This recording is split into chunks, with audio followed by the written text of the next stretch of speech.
Hey there, today I've got a video on how I made these vegan, dairy-free, gluten-free vanilla cupcakes. For the recipe, head over to my blog, CraftyEpicurean.com, where you'll also find some hints and tips on how to prevent them from sinking in the center, or how to prevent any cupcakes you make from sinking in the center. I'll also show you the same tips at the end of this video. Anyway, on to the recipe. The first step is to line a 12-hole cup muffin tin or cupcake tin. The recipe is designed to make 12 standard cupcake holes or cupcakes.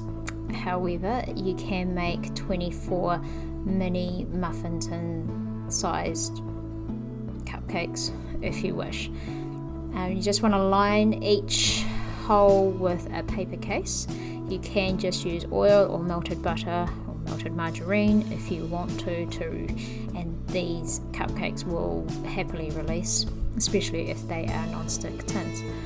As you can see here, I've got my two littlies helping me out in the kitchen today, so this is a great job for them just to line the baking tins.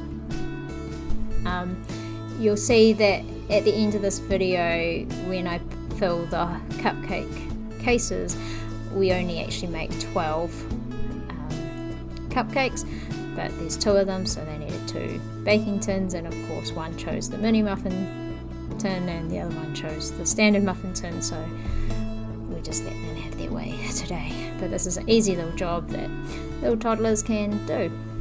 In the meantime, in the background, I'm preheating an oven on bake to 180 degrees Celsius, or you can set it to fan bake at 160 degrees Celsius.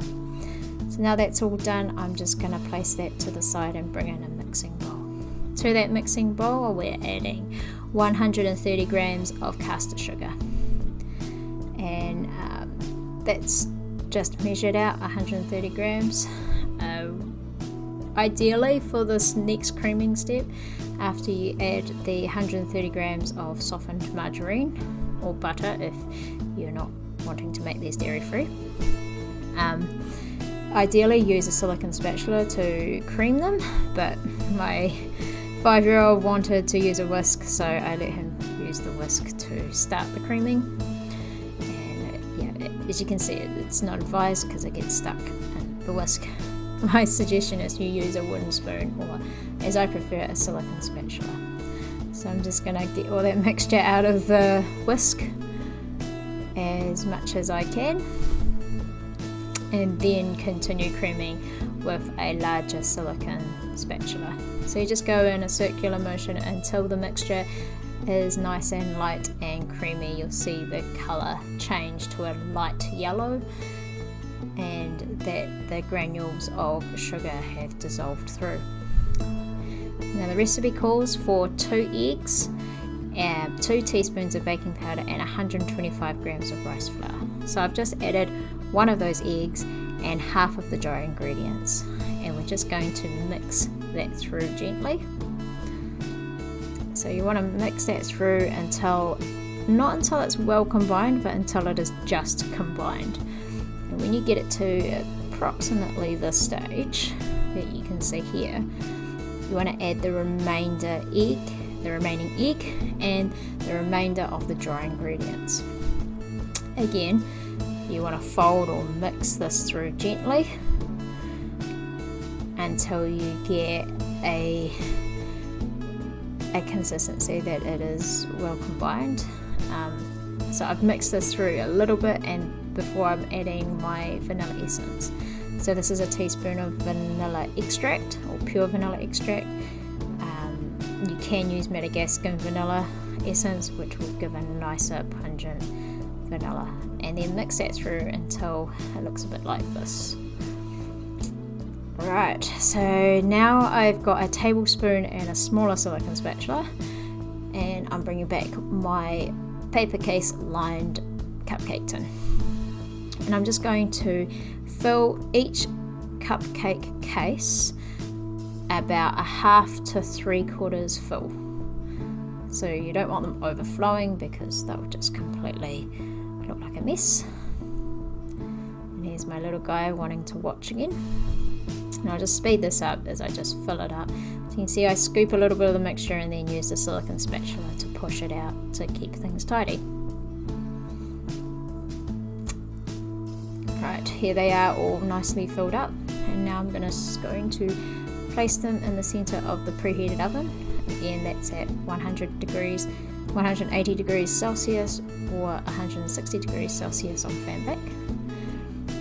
After 12 to 15 minutes, I check them with a toothpick. Just poke one in the center and make sure it comes out clean, and then remove them from the oven. And they look a bit like this. So again, they have sunken in the middle, but I'll show you at the end of this video what you can do to prevent that. I'm grabbing a cooling rack now, so straight out of the oven I'm just going to transfer each of the cupcakes onto a cooling rack, and you want to cool them for about at least 10 minutes so that they're nice and cool to touch, especially if you're intending to put icing on them, because you don't want your icing to melt and make a big mess. Right, here they all nicely cooled down and ready to devour or to ice and make a bit more pretty. The next thing I'm going to let you guys know is how you can prevent them from sinking in. As you can see, this is fully cooled. This is probably the most exaggerated one, but it has sunk in the center. I'm pretty sure it's because it was overmixed, because I did get my kids involved to do the mixing at the folding mixing stage. Either that or the door was opened too early before the mixture was cooked through. Another reason is that the oven may have been too high. Now you can use a oven thermometer to make sure it's at the correct temperature. So here I have one here. You just pop it in the oven. They usually have a hook that you can hang it on the tray on, so you can get it right in the middle, do a good measurement, or you can just place it on top if you've got room and then wait until that shows you. Another reason is if your baking powder has actually gone off or is too bad. So here I've got half a cup of hot water. I'm going to add half a teaspoon of the baking powder to test whether your baking powder has gone off. Well, you need to get some new stuff. It's been in the cupboard too long. You just add it to the water, the hot water, and you'll see it froth like this. And if it froths like that, then you're good to go. It's still good to use, it hasn't gone off, and it's good for using in your baking. Now, I know sometimes people prefer to use baking soda as their leavening agent, and you can do a similar thing by using vinegar. Quarter cup of vinegar again. I'm using apple cider vinegar, but feel free to use malt or white vinegar if that's what you have.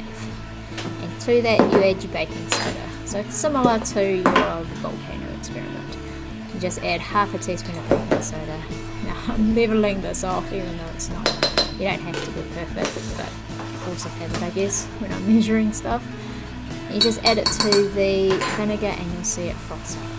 Just like that primary school, kindergarten volcano experiment where it froths up. Just make sure when you're doing these tests that you use a wide mouth bowl or jug like I have here, because as you can see it does froth up quite a bit, so you don't want it to overflow and make a mess all over you. Anyway, that's how I made these vegan, dairy-free, gluten-free vanilla cupcakes. For more information, head over to my blog, craftepicurean.com, and thank you for watching.